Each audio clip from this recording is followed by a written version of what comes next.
everyone, it's Teresa Green, the founder and owner of Slow Paths Wellness, and it's Wellness Wednesday. Today, here in my part of the world, in Virginia, we are in the middle of spring. Trees are budding, birds are singing, squirrels are running around and doing everything. It's getting green and pretty, and even my garden, which I tried to plant an early spring garden and didn't work, my garden's starting to come up, and all of my little vegetables are starting to spring up and grow. And I know we talked earlier in February about the beginning of spring, which in Chinese medicine begins when those first few little flowers start poking their heads up through the ground and your energy starts lifting and you start wanting to take on projects. Well, now spring's in full force. And so what does that mean according to Chinese medicine? Chinese medicine, though, spring we consider to be minded over, I guess, the way that our body handles springtime and the way that it handles things by what we call the liver and gallbladder system, or the wood element.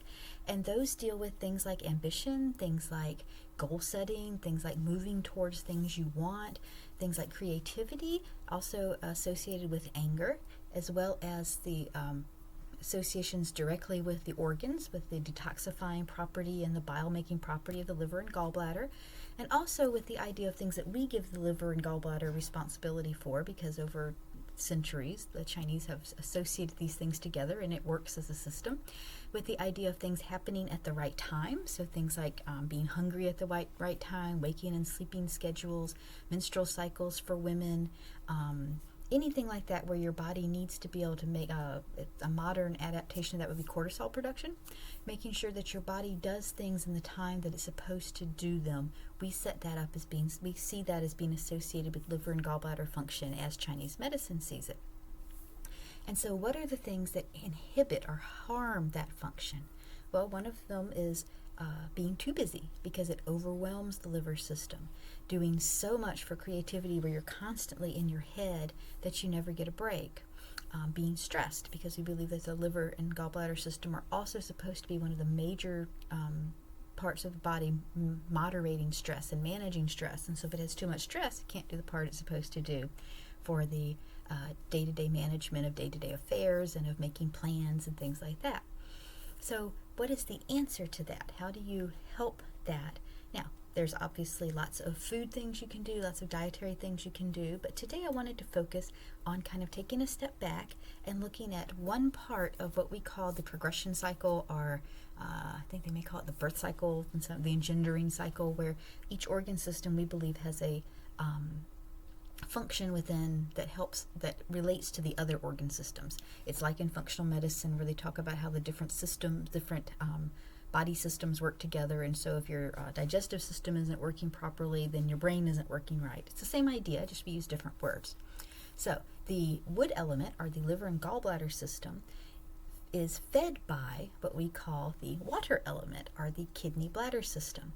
And kidney and bladder system are associated with the ability to have willpower, to get up and do stuff, to say, I'm going to make this plan, and then the moving towards it. This is kind of where it hands off the baton to the liver and gallbladder, or the wood element.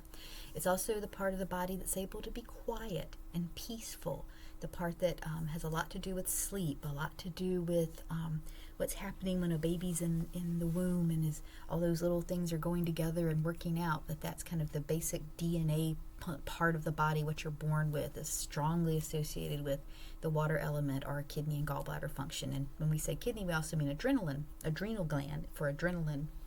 And so that also means the initial stress response, especially when it's related to fear, we say has an awful lot to do with the kidney and bladder element. So since the kidney and bladder element feed the liver and gallbladder system, if you want to make that part stronger, it helps to feed the kidney and bladder system. And so how do you do that? Well, some of the ways that you do it, there's food things that can help. Things that are naturally occurring and colored black, like black beans and black rice and things like that, are very helpful.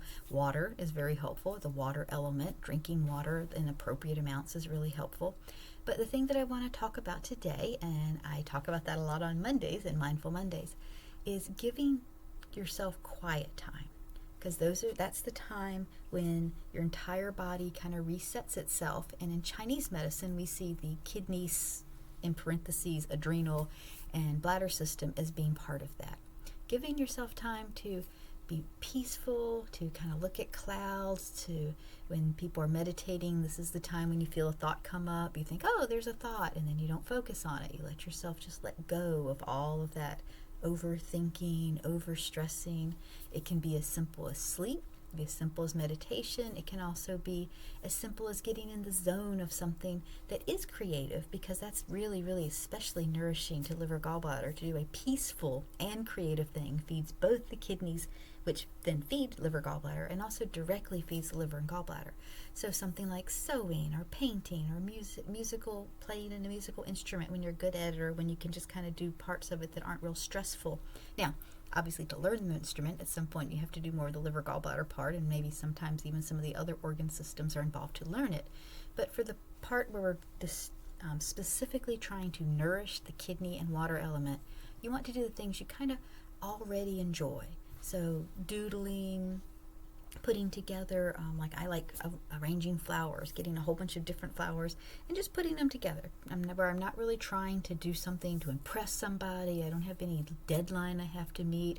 I'm just doing it. Sometimes you can do that. I got a coloring book that has pretty pictures in it because I'm not very good yet at drawing, and I just color. The coloring just allows my brain to kind of focus on, oh wow, look at that. That's what it feels like with the crayon going against the paper. And it allows you to get into your senses more and out of your head. So for today's Wellness Wednesday, we talked about the importance of nourishing the organ system that feeds the organ system where you may be having a problem. And our example, since it was springtime, was dealing with what spring means to your liver and gallbladder system, which is the wood element and is associated with springtime very strongly in Chinese medicine.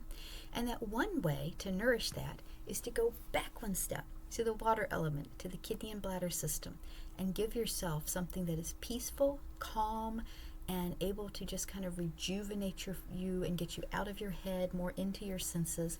Essentially a form of mindfulness. And to learn more about mindfulness, you can always go look at my Mindful Monday videos. So I hope you have a lovely Wednesday. I hope you get to go out and enjoy the spring if you're in the part of the world where it's spring. And if not, I hope you get to go out and enjoy the autumn, if you're on the other end of the world. Have a wonderful week, and I will talk to you again. Please like or share this video if you find it helpful, and please subscribe to my channel so you can find out about the new videos as soon as they come out. Have a wonderful week.